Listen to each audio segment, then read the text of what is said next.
The long-awaited Gates of Hell Ostfront DLC, Airborne, is finally here. This video will start with a too long didn't read summary to give you a general feel for the DLC, before delving into the detail of what's new, what's exciting, and, most importantly, who this DLC is right for, to help you make a purchasing decision.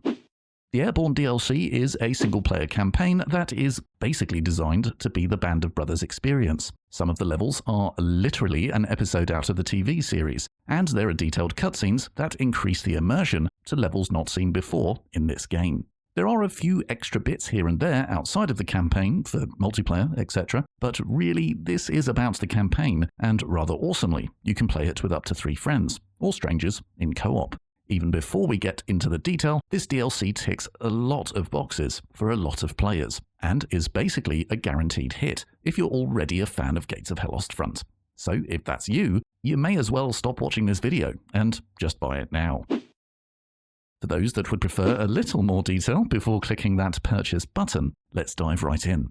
There are 12 missions in this DLC campaign, and these 12 missions are basically what you're spending your money on here. There are no new factions and very few new units. As a US Airborne DLC, you play 5 missions as the 82nd US Airborne Division, and 7 as the 101st Airborne Division, starting at D-Day and going right up to the end of the war. You'll fight in France, Belgium, the Netherlands, and Germany, at St. Mère-Église, Bricourt Manor, Operation Market Garden, Bastogne, and you'll finish by crossing the Elbe River. In true Gates of Hell Ostfront fashion, the missions are incredibly accurate, including the units and the maps themselves, which are designed to be painstakingly true to the real thing. The game is realistic and therefore challenging, including the detailed inventory management we've come to know and love and hate. All of this is as you would expect from Barbed Wire Studios, but this particular DLC makes a real effort to be more cinematic and immersive than the previous installments, and for the most part, it succeeds.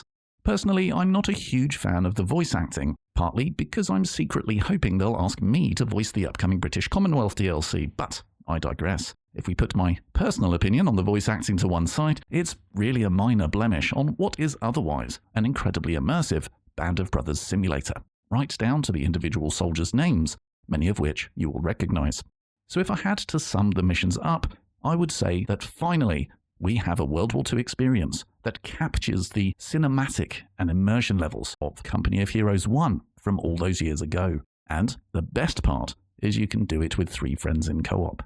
Which is good news, as some of the missions are bloody long and difficult, including secret objectives to spice things up for those who want to earn a cheeky Steam achievement. And I feel it also worth mentioning that although this may feel like an add-on to the much larger Liberation DLC, you don't actually need any other DLCs to enjoy Airborne. Just the Gates of Hell Ostfront base game is required to play, and long gone are the days when you required the entirely separate Call to Arms game to play too.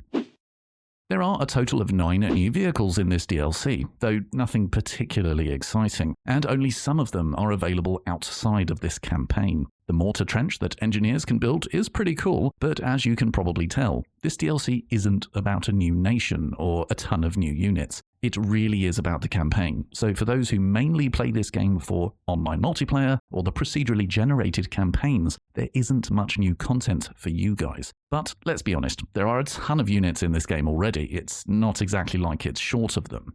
Nonetheless, what the DLC doesn't do is solve the general problem that there is a lack of nations for the amount of money you need to spend on the base game and the DLCs to actually get them. And ultimately, if what you really want is to see some American hardware, you'd be better off purchasing the Liberation DLC, which does cost a pretty penny compared to Airborne. One of the criticisms you often hear directed towards Gates of Hell Ostfront is that the game engine isn't exactly new anymore, and ultimately the performance of the game is frustrating, particularly if you live for the competitive online multiplayer. Although the issues ultimately still persist for those who care about them, it is noteworthy that the developers have made a significant push to improve the game performance in the form of a specific and free quality of life update alongside the Airborne DLC, which is available to all players regardless of your DLC situation.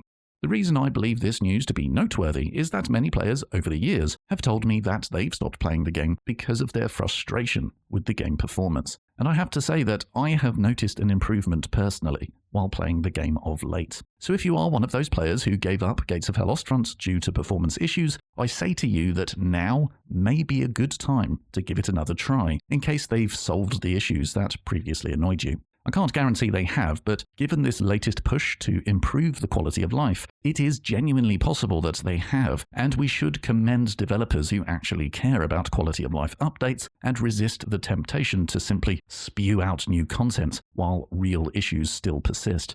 Good job, Barbed Wire Studios. When looking at price, we must look at this DLC in isolation, but also the whole package of base game plus the other DLCs to get a full picture of the value here. Even though Airborne is the newest DLC, it is, in fact, the cheapest. Now, of course, much of this is due to how much content is on offer in this DLC, and you could easily argue that Airborne is simply an add-on to the more expensive Liberation DLC if you want a fuller experience. But in isolation, these 12 missions are pretty top-notch, so my personal opinion is that this DLC, in isolation, is good value. And that's before you even consider the price when it's on sale, as it released with a 20% discount. So if you already own the base game, and especially if you also own the Liberation DLC, the Airborne DLC represents great value when added to the package. However, the problems begin to occur when you start looking at the full price of the base game, plus Liberation, plus Airborne. It's a lot of content, and good quality content too, but that's also a lot of money if purchasing them all at the same time. There are a couple of bundle deals that ease the price pain, and when you're looking at a 75% discount off the base game and 50% off the other DLCs, that's a far more palatable proposition. I just can't recommend paying full price for all of these things, as we're starting to get into Paradox Interactive territory when you can spend a horrific amount of money.